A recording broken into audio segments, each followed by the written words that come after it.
It's 7 a.m. on the West Coast, 10 a.m. on the East Coast, 3 p.m. in London, 12 midnight in New South Wales and Sydney, Australia, and in Malaysia it is 1984. I'm Jay Sheldon, and I'm not wearing pants. I haven't worn pants in over a year now. Well, that's not true. Once or twice. Once or twice, but not very damned often. Happy Monday. Monday. Yes.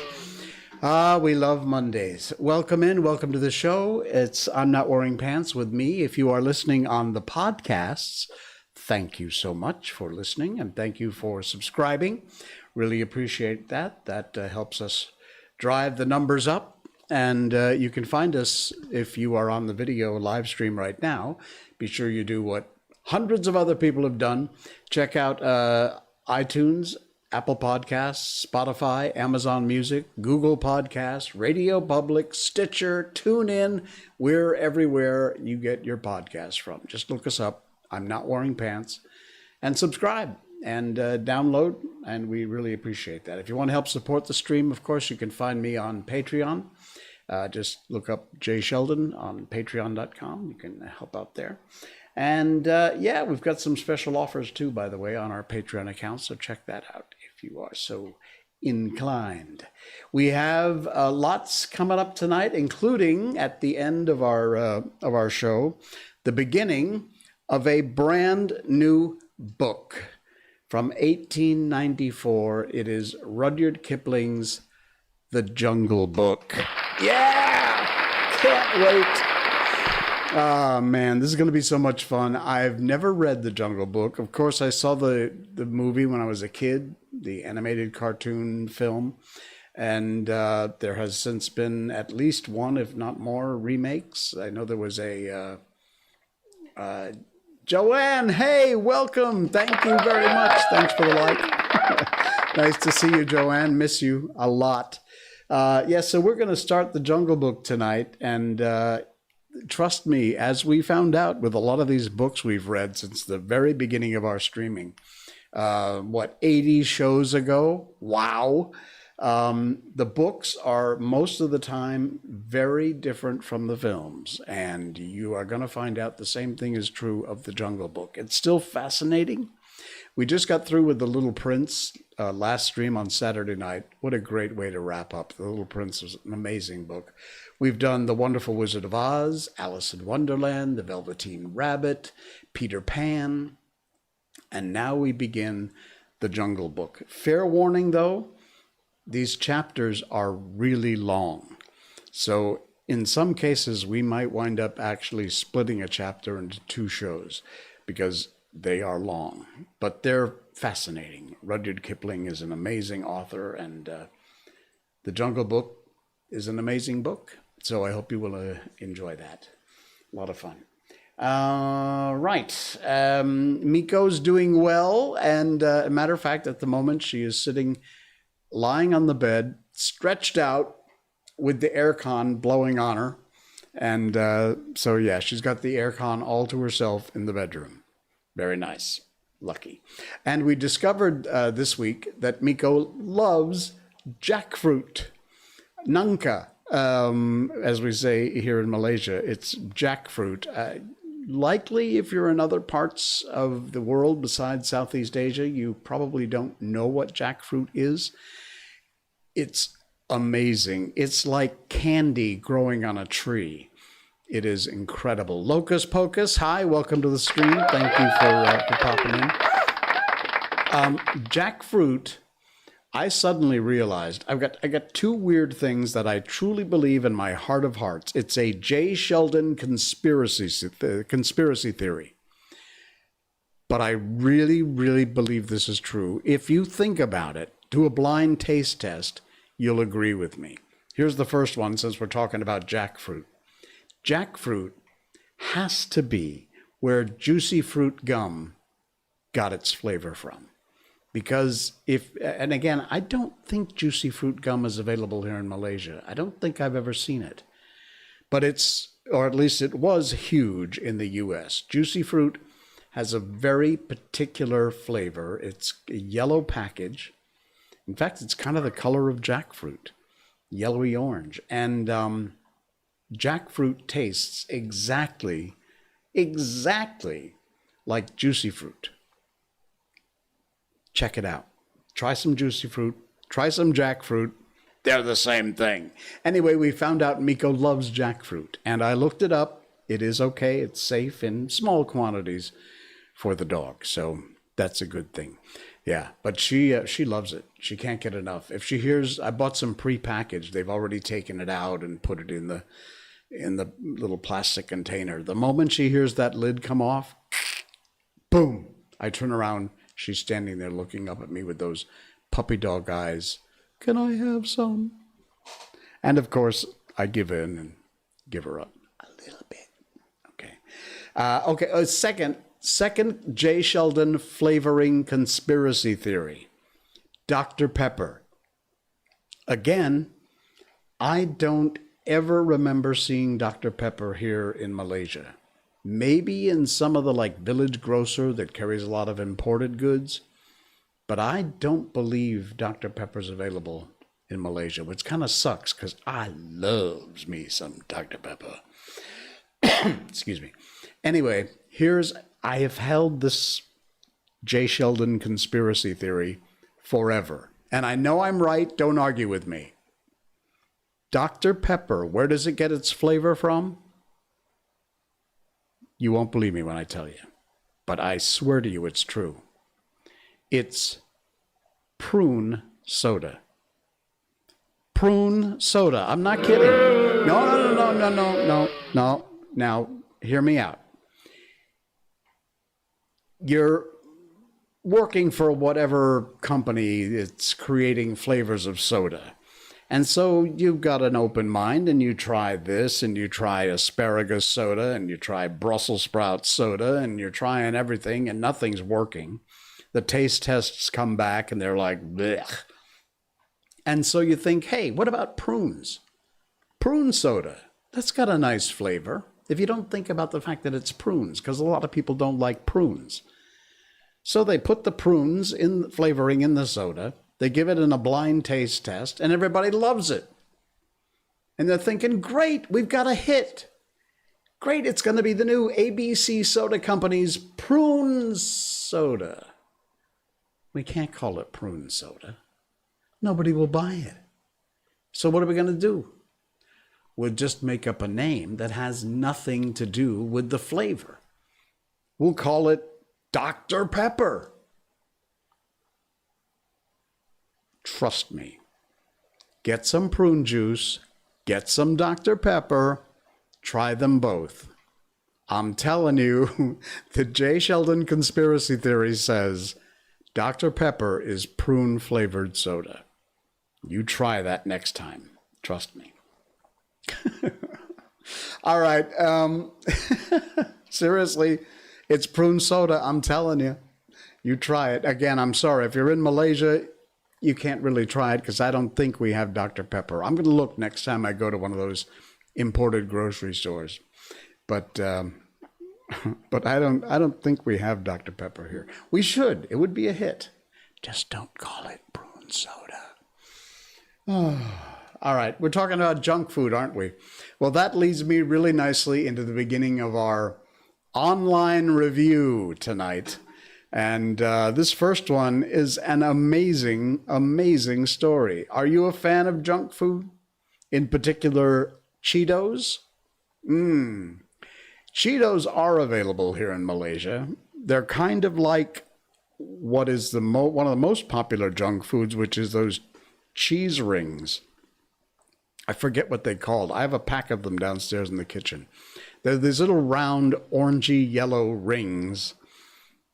They're absolute crap food. They're, I'm sure, highly preserved, and they're likely not very good for you. But like everything that falls into that category, they're hugely popular as a snack. They're like cheese rings. And they're very similar to Cheetos. Cheetos you can find here. However, if they have a new flavor, which is a kick-ass hit, it's smoking hot Cheetos, something like that. People love them. They have become an enormous hit, and you can thank a janitor for the fact that you are able to eat smoking hot Cheetos. Seriously. Check out this story. A janitor making $4 an hour walked into a Fortune 500 company's boardroom. Shaking, he took a seat opposite the CEO, and he said, "So, I have an idea." Now, no doubt you've been covered. This, by the way, is from Upworthy.com. A tip of the hat to Upworthy.com. You can check out the article there and all their great stuff. You probably had your fingers covered in that hot Cheeto dust on more than one occasion, especially during this lockdown. You can thank a Latino janitor, or former janitor, I should say, for your ability to do that. As it turns out, the idea to introduce a hot variety of Cheetos was the result of an innovative janitor who knew how to target niche market and pivot production plans. So the next time you think you need an MBA or experience on the board of a Fortune 500 company, remember the name Richard Montinez. Richard Montinez, in a viral tweet, this user, Ankith Harathi, explained Martinez's story from mopping floors to sweeping the market. He dreaded school. He was barely able to speak English. He'd cry to his mother as she was getting him ready for class, and when asked, all the other students in his class would eagerly shout out their dream job: astronaut, doctor, race car driver. But Richard had nothing to say. There was no dream where I came from. He was from Cucamonga Valley in California and shared a one-room cinder block hut with 14 members of his family at the time. Let me show you what that place looked like. There you go. Richard Montinez in Cucamonga Valley, dreaded school, barely able to speak English, cry to his mother. This is something about what Cucamonga Valley looks like. Anyway, dropped out of school in the 4th grade, took up a bunch of odd jobs at farms and factories, and he found himself in the year of 1976 in the Frito-Lay plant, which was just down the road from his house. $4 an hour was more than he'd ever made before. And as he was getting ready for his first day of work, his grandfather pulled him aside. One of his jobs was to mop the floor. And his grandfather said to him, "You make sure that floor shines, and you let them know that a Montanez mopped it." So he made it his mission to be the best janitor ever employed by Frito-Lay. He would, during his time off, learn about the different companies' products, manufacturing process, marketing. On some occasions, he would even accompany salespeople to watch them sell the Frito-Lay's products. And there we go. This is the floor that Montanez, I guess it's Montanez, mopped, and where he worked at the Frito-Lay factory. Anyway, in the mid-'80s, the company began to struggle. The then CEO, Roger Enrico, announced the Act Like an Owner initiative, which empowered all 300,000 employees at Frito-Lay to work more creatively and efficiently. Of course, Montanez listened, decided to act like an owner, and he then proceeded to have a conversation with the owner which went something like this. Mr. Enrico's office, who is this? Richard Montanez in California. You're the vice president overseeing California? No, I work at the Rancho Cucamonga plant. Oh, so you're the vice president of operations? No, I work inside the plant. You're the manager? No, I'm the janitor.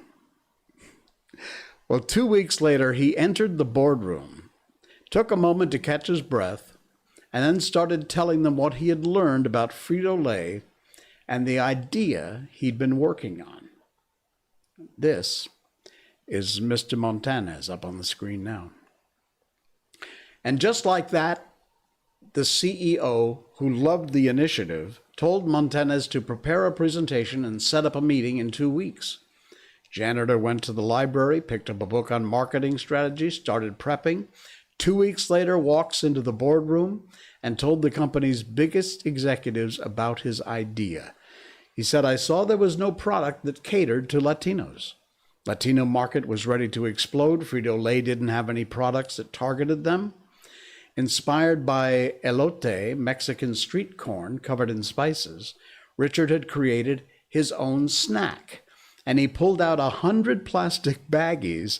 He'd taken Cheetos from the factory and coated them in his own mix of spices. And the CEO said, the room went silent. Everybody tried it. And the CEO said, put that mop away. You're coming with us. As we now know, Flamin Hot Cheetos went on to become one of the company's most successful products and amassed a $20 million fortune. Not bad for a boy from Cucamonga. There he is. That is an amazing, amazing story. $20 million fortune. And Richard is now a vice president. How fantastic is that? That is insane. That is such a great story. So, whatever your job is, it doesn't matter. I stocked shelves at a grocery store, Utzler's Country Store in West Cornwall, Connecticut. But I was so proud of those shelves, and I made sure all the products were lined up just straight. And just like Richard, he made sure that that floor that he mopped was shown like no other floor. I made sure those products were lined up at Utzler's store exactly right, and they all had price stickers on. Whatever your job is, you do it the best you can. And who knows, like Richard, you have an idea? Take a chance. Why not? You never know. These things work out sometimes. What a great story. I see the bots are back at it again. So, of course, we all know the bots and how to ignore them. I don't know why in this day and age anyone thinks bots do any good or anybody is stupid enough to click on their links. But, hey, there you go. They found us. No problem.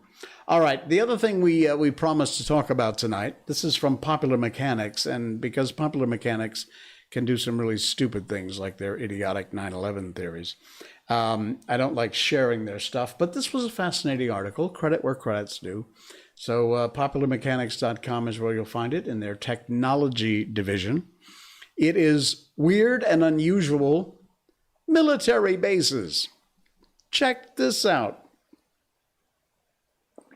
Trust me, some of these are weird. And by the way, if you are listening to the podcast, I'll describe what I'm showing on screen, but you really have to go to rumble.com/I'mNotWearingPants and check out our show. Please subscribe while you're there. But rumble.com/I'mNotWearingPants is where you can find the visual portion of our podcast. This is the Ericsson Air Station in Shemya in the Aleutian Islands. It was once a ballistic missile radar home in the 70s. It has an incredibly outdated system, but believe it or not, it's still in use, while the airstrip serves as an active emergency landing zone out in the middle of absolutely nowhere. How about this one? The Kwajalein Atoll in the Marshall Islands. This is one of the largest coral atolls in the world, and the United States has a base there. It was opened during World War II and apparently still in existence. For what reason, I have no idea. But then again, it's probably above my pay grade. Fort Detrick is in Maryland. We all hear actually about Fort Detrick. What started as Camp Detrick, believe it or not. In the 1940s, it was just an army camp. It is now a fort, and it turned into the long-standing home for the U.S. military. What used to be Camp Detrick and is now known affectionately as Fort Detrick. How about the I'll never pronounce this right. Olavsvern Naval Base in Norway. Check this out. This is some weird canal thing going through. Originally, it was constructed as a Cold War naval base, and Norway sold the site and eventually leased it to the Russians. And they now use that space for research. Research. Now the U.S. Navy wants a piece of it. So there you go. That is the Olavsvern Naval Base. What a strange looking... You got to see the visuals on this. If you're listening on the podcast, check out rumble.com. How about the Naval Magazine Island, Indian Island? That is in Washington State. How weird, off the West Coast in the U.S. A small island off the coast of Washington State. The U.S. Navy purchased land on Indian Island in 1939. Nowadays, they'll probably rename it because it's politically incorrect. Anyway, it is one of the smallest bases in the Navy, and most recently named Naval Magazine Indian Island. It serviced naval ships as the last stop before the Pacific Ocean ever since. The final remaining deep water ordnance facility on the West Coast, that is this place, without access restrictions, a small island helps ships like as large as Nimitz-class aircraft carriers load and offload ammunition.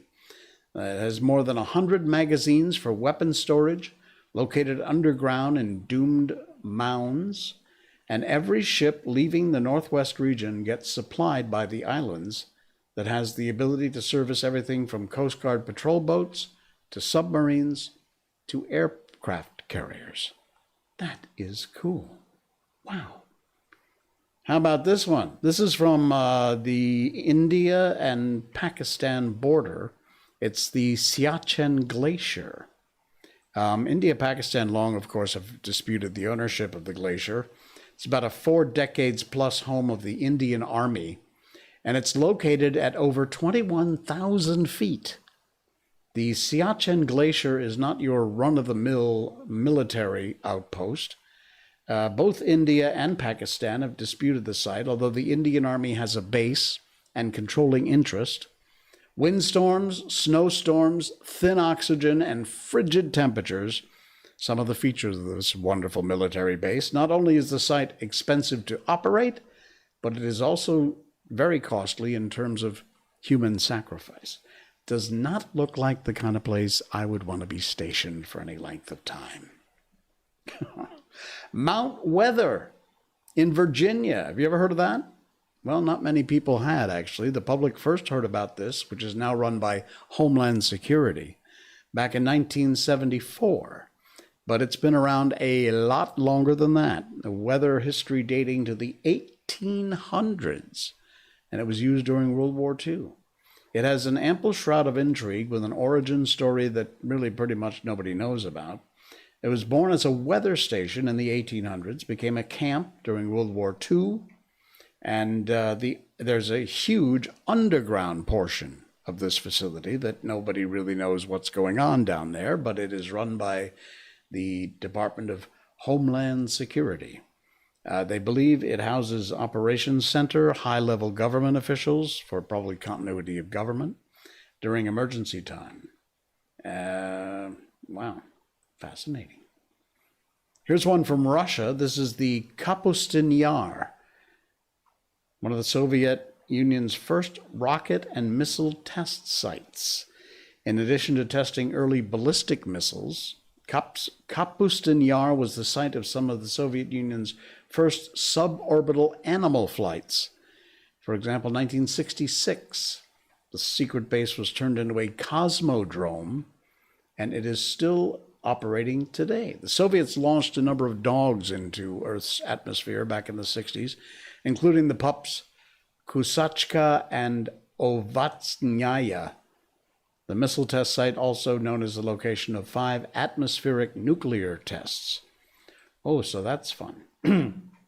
Here's one from North Carolina. Former 1940s military site known for the Osama bin Laden house mock-up, which was built on site for training the Navy SEALs. Interesting. Cool. And, of course, no weird military base report would be complete without the good old Wright-Patterson Air Force Base. That's been around since 1917. Wow. Well, we are, or we're supposed to, by the end of this month, and the end of this month is, for all intents, here, have a big report from the Congress of the U.S., or the Senate, I believe, on unidentified flying objects, revealing a lot of the stuff that the government has kept secret for a long time. I follow that topic very closely, and I haven't seen where this report has come out. It's due by I believe it's the end of June. I thought it was, but again, so far, not much of anything new. Reverse engineering, of course, it always sounds so cryptic. The Wright-Patterson Air Force Base outside of Dayton, Ohio, has been reverse engineering aircraft for a lot of its 103-year history, especially during the Cold War. In fact, Hangar 18 has a tie to the Roswell crash, and conspiracy buffs enjoy the intrigue and the strangeness of good old Wright-Patterson. Although, that is not at all what I thought Wright-Patterson would look like. I thought it would be, maybe this is from some weird angle, because to me it would have been much more of a buildings and airstrip sort of place. But yeah, that's a aerial shot of Wright-Patterson, where so many weird things, including items from the Roswell crash, wound up being stored. All right, around the world and now back to home again. Oh, I love the name of our show. Job candidate fails Skype interview for not wearing pants. Yes!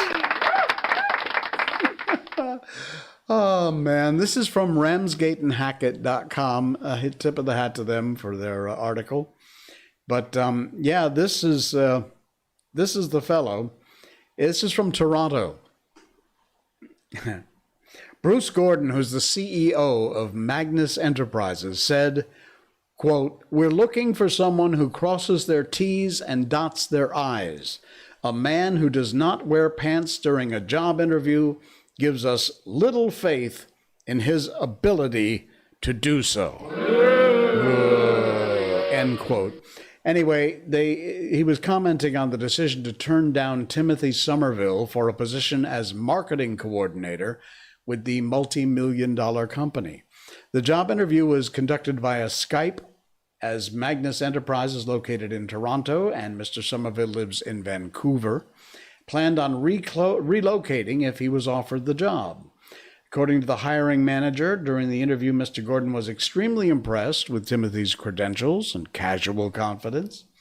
That is until the end of the interview, when Mr. Somerville stood up briefly.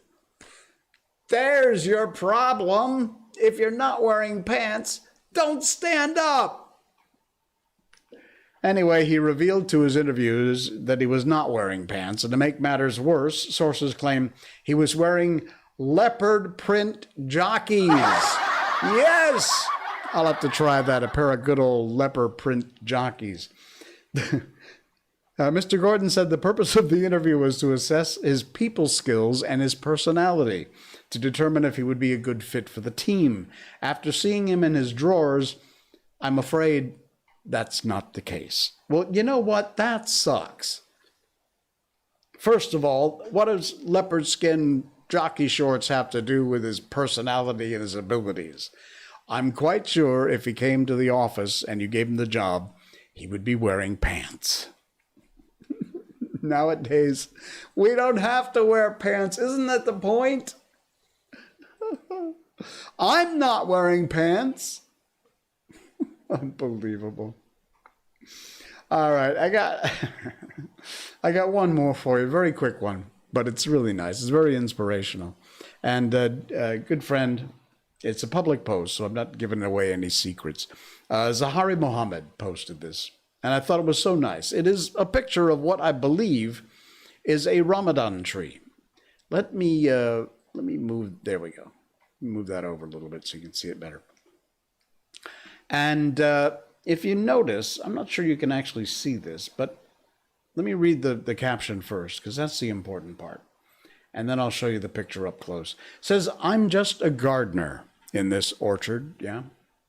This is the first time the owner tasted after about 30 years, ever since I took care of this orchard, because it's full of monkeys. What I did was, I talked to the monkeys.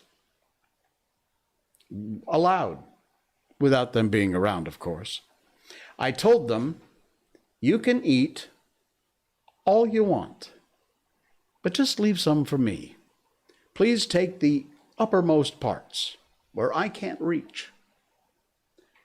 And then he says, funny, isn't it, how that works? I don't know if you can see this or not. It doesn't exactly come out no matter what I do with this. But if you see this, what looks like to me a rambutan tree, in the actual original photograph, the top of the rambutan tree, the part that's missing on this clip, is completely empty of fruit, where the monkeys have stolen it. And all down below here is covered in fruit, where they haven't touched it. So apparently, appealing to monkeys, whether they're in the room or not, works quite well. Nice job, Zahari. I like that. It's a great, great story. And apparently the monkeys listened. Not bad.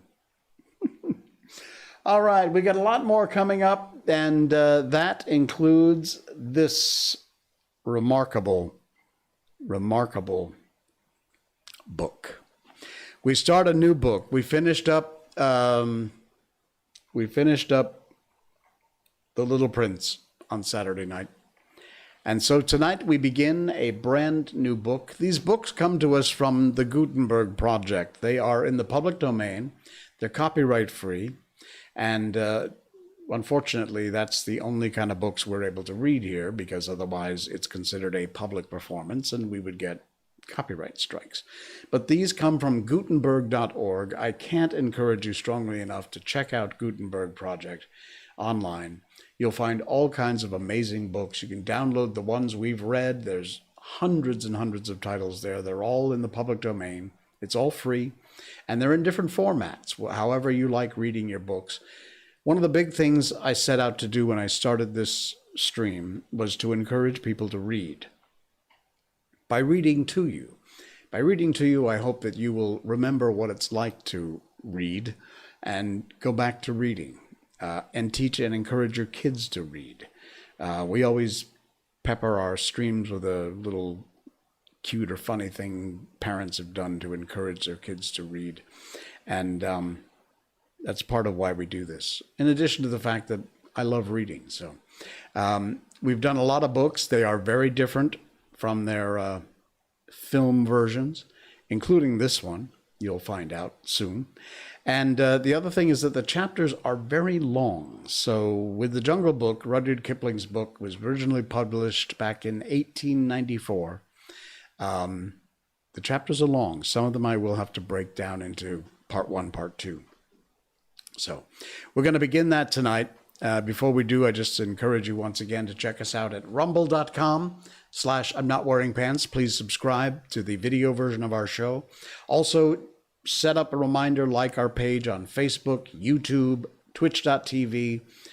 I'm Not Wearing Pants, or J. Sheldon No Pants. You'll find our merchandise there. And you'll also find us on Patreon. Look up J. Sheldon. You'll find Patreon there, and you can help support the show. So from 1894, tonight we begin The Jungle Book by Rudyard Kipling. Mowgli's Brothers. Now Ron the kite brings home the night that Mang the bat sets free. The herds are shut in byre and hut, for loosed till dawn are we. This is the hour of pride and power, talon and tush and claw. Oh, hear the call, good hunting all, that keeps the jungle law. Night Song in the Jungle. It was 7 o'clock of a very warm evening in the Sinoe Hills when Father Wolf woke up from his day's rest, scratched himself, yawned, and spread out his paws, one after the other, to get rid of that sleepy feeling in their tips. Mother Wolf lay with her big gray nose dropped across her four tumbling, squealing cubs, and the moon shone into the mouth of the cave where they all lived. "Arr," said Father Wolf, "it's time to hunt again." He was going to spring downhill when a little shadow with a bushy tail crossed the threshold and whined, "Good luck go with you, O chief of the wolves, and good luck and strong white teeth go with noble children, that they may never forget the hungry in this world." It was the jackal, Tabaqui, the dish licker, and the wolves of India despise Tabaqui, because he runs about making mischief and telling tales and eating rags and pieces of leather from the village rubbish heaps. But they are afraid of him, too, because Tabaqui, more than anyone else in the jungle, is apt to go mad. And then he forgets that he was ever afraid of anyone and runs through the forest biting everything in his way. Even the tiger runs and hides when little Tabaqui goes mad, for madness is the most disgraceful thing that can overtake a wild creature. We call it hydrophobia, but they call it diwani, the madness, and run. "Enter then and look," said Father Wolf stiffly, "but there is no food here." "For a wolf, no," said Tabaqui, "but for so mean a person as myself, a dry bone is a good feast. Who are we, the Gidor log, the jackal people, to pick and choose?" He scuttled to the back of the cave, where he found the bone of a buck with some meat on it, and sat cracking the end merrily. "All thanks for the good meal," he said, licking his lips. "How beautiful are the noble children! How large are their eyes, and so young, too! Indeed, I might have remembered the children of kings are men from the beginning."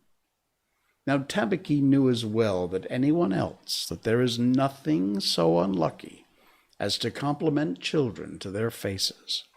It pleased him to see Mother and Father Wolf look uncomfortable. Tabaqui sat still, rejoicing in the mischief that he'd made, and then he said spitefully, "Shere Khan, the big one, has shifted his hunting grounds. He will hunt among these hills for the next moon, so he's told me." Shere Khan was the tiger that lived near the Wangunga River, 20 miles away. "He has no right," Father Wolf began angrily. "By the law of the jungle, he has no right to change his quarters without due warning. He will frighten every head of game within 10 miles. And I have to kill for 2 these days." "His mother did not call him Lungri, the lame one, for nothing," said Mother Wolf quietly. "He has been lame in one foot from his birth. That is why he has only killed cattle.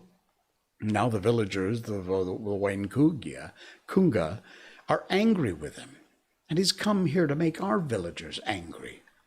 They will scour the jungle for him when he is far away, and we and our children must run when the grass is set alight. Indeed, we are very grateful to Shere Khan." "Shall I tell him of your gratitude?" said Tabuki. "Out!"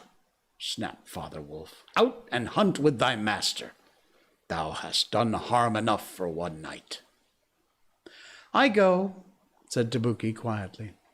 "Ye can hear Shere Khan below in the thickets." I might have saved myself the message.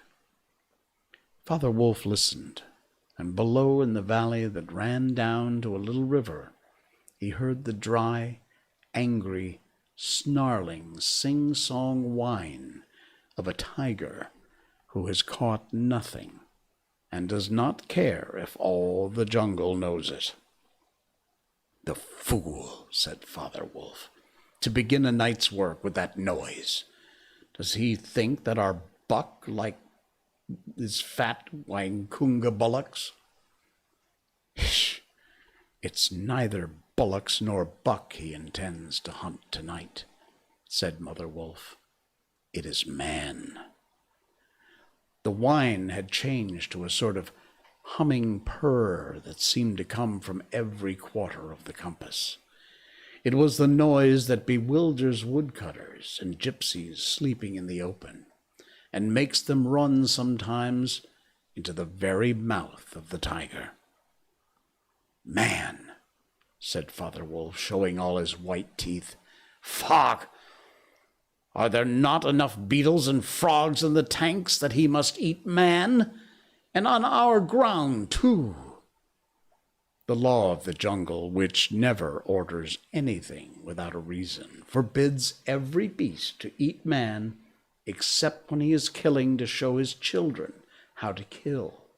And then he must hunt outside the hunting grounds of his pack or tribe.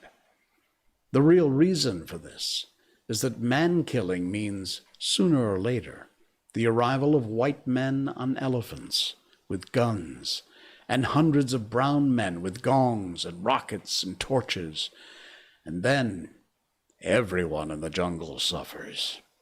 The reason the beasts give among themselves is that man is the weakest and the most defenseless of all living things, and it is unsportsmanlike to touch him.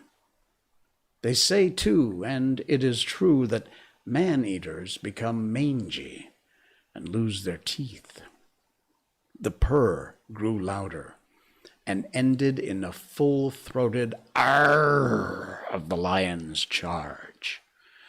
Then there was an howl, an untigerish howl, from Shere Khan. "He has missed," said Mother Wolf. "What is it?" Father Wolf ran out a few paces and heard Shere Khan muttering and mumbling savagely as he tumbled about in the scrub. "The fool has had no more sense than to jump at a woodcutter's campfire, and has burned his feet," Father Wolf said with a grunt.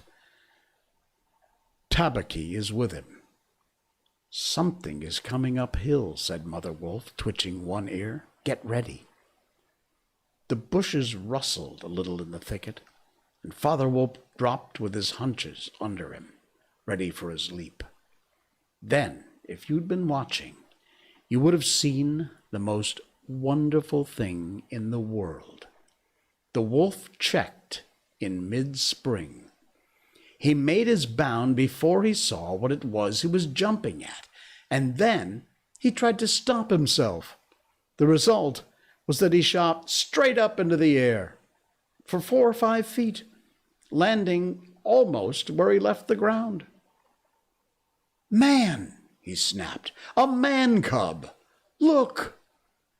Directly in front of him, holding on by a low branch, stood a naked brown baby who could just walk, as soft and as dimpled as a little atom as ever came into the wolf's cave at night. He looked up into Father Wolf's face and laughed. "Is that a man cub?" said Mother Wolf. "I've never seen one. Bring it here." A wolf accustomed to moving his own cubs can, if necessary, mouth an egg without breaking it.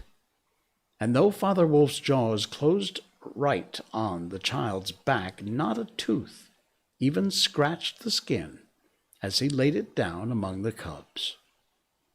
"How little, how naked, and how bold," said Mother Wolf softly. The baby was pushing his way between the cubs to get close to the warm hide. Ahai! He is taking his meal with the others. And so this is a man's cub. Now, was there ever a wolf that could boast of a man's cub among her children? I have heard now and again of such a thing, but never in our pack or in my time, said Father Wolf. He is altogether without hair, and I could kill him with a touch of my foot. But see, he looks up, and he's not afraid. The moonlight was blocked out of the mouth of the cave, for Shere Khan's great square head and shoulders were thrust into the cave. Tabaki behind him was squeaking, my lord, it went in there." "Shere Khan does us great honor," said Father Wolf, but his eyes were very angry. "What does Shere Khan need?" "My quarry. A man cub went this way," said Shere Khan. "Its parents have run off. Give it to me." Shere Khan had jumped at the woodcutter's campfire, as Father Wolf had said, and was furious from the pain of his burned feet. But Father Wolf knew that the mouth of the cave was too narrow for the tiger to come in. Even where he was, Shere Khan's shoulders and forepaws were cramped for want of room, as a man's would be if he tried to fight in a barrel. "The wolves are free people," said Father Wolf. "They take orders from the head of the pack, and not from any striped cattle killer. The man cub is ours, to kill if we choose. Ye choose, and ye do not choose. What talk is this of choosing? By the bull that I killed, am I to stand nosing into your dog's den for my fair dues? It is I, Shere Khan, who speak." The tiger's roar filled the cave with thunder.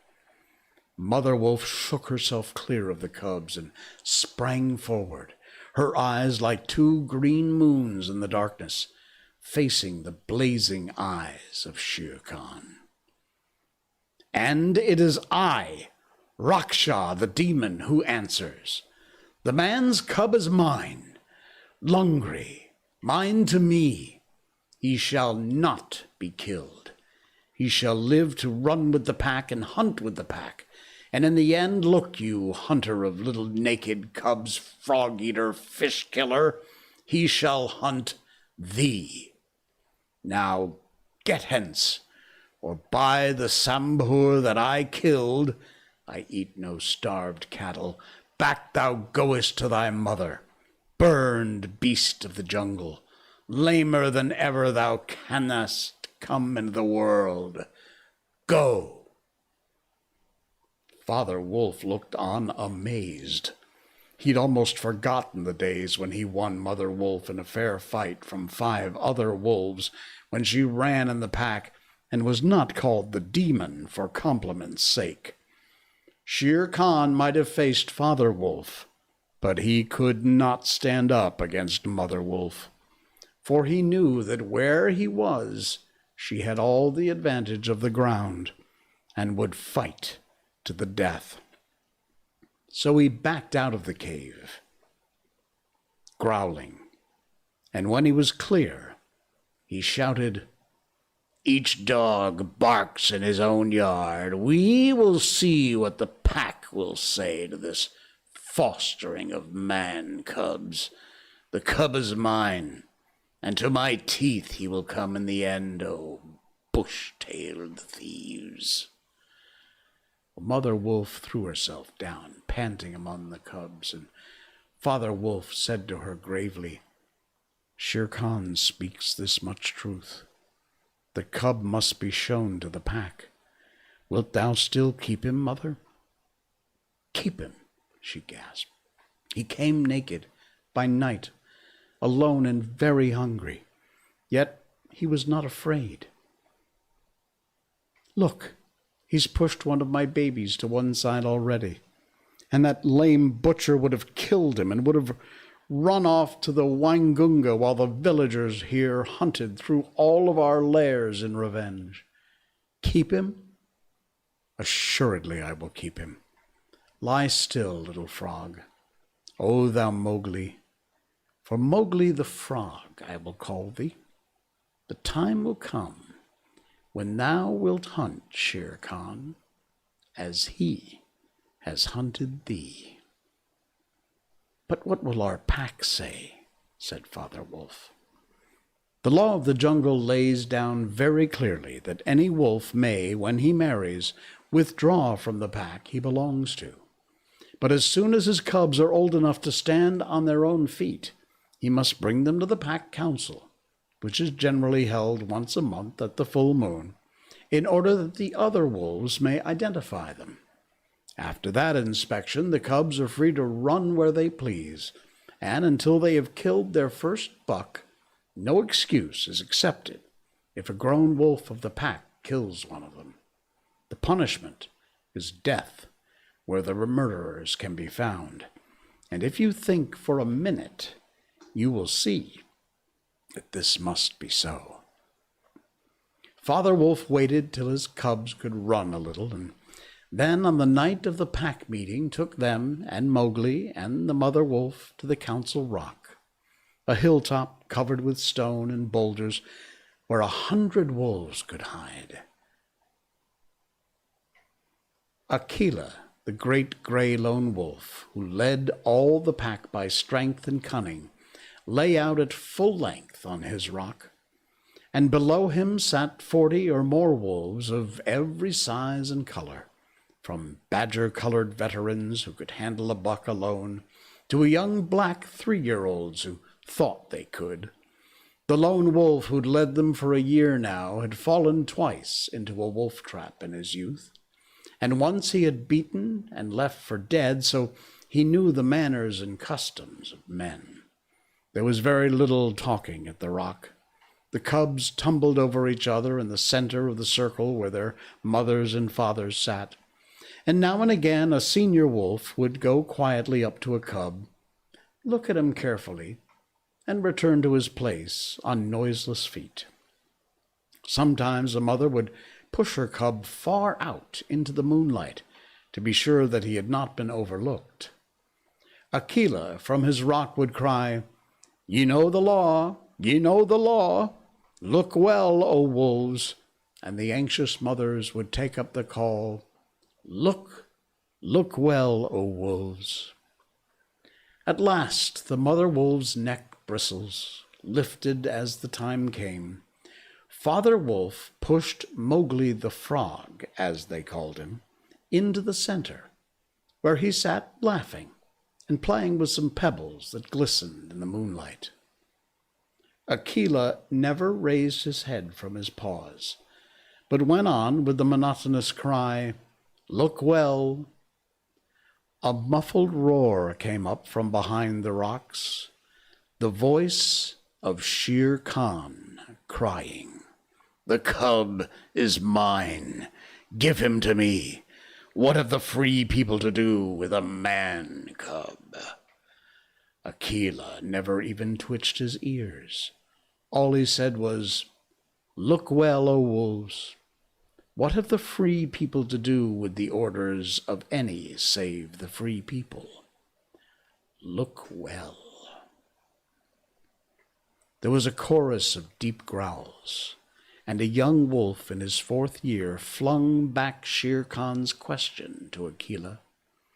What have the free people to do with a man cub? Now the law of the jungle lays down that if there is any dispute as to the right of a cub to be accepted by the pack, he must be spoken for by at least 2 members of the pack who are not his mother and father. Who speaks for this cub? Said Akela. Among the free people, who speaks? There was no answer, and Mother Wolf got ready for what she knew would be her last fight, if things came to fighting.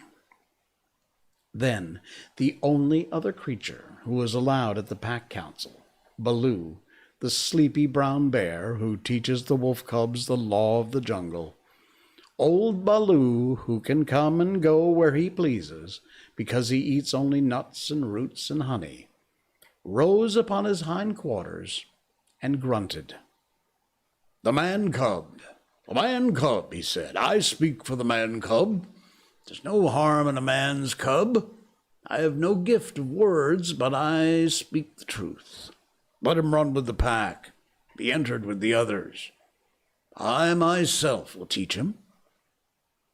We need another, said Akela. Baloo has spoken, and he is our teacher for the young cubs. But who speaks besides Baloo? A black shadow dropped down into the circle.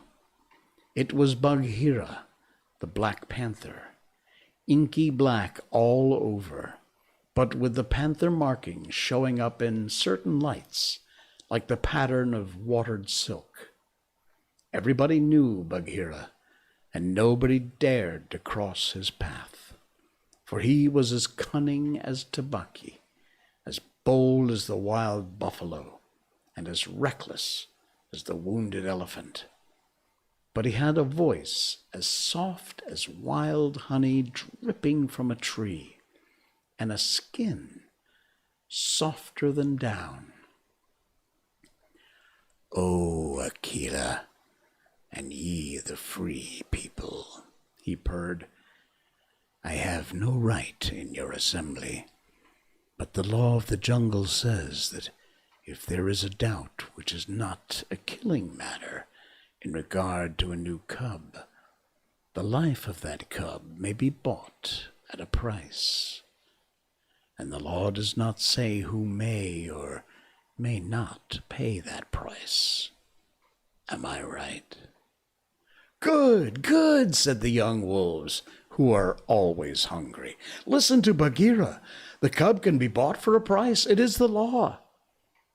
Knowing that, I have no right to speak here. I ask your leave. Speak then, cried 20 voices.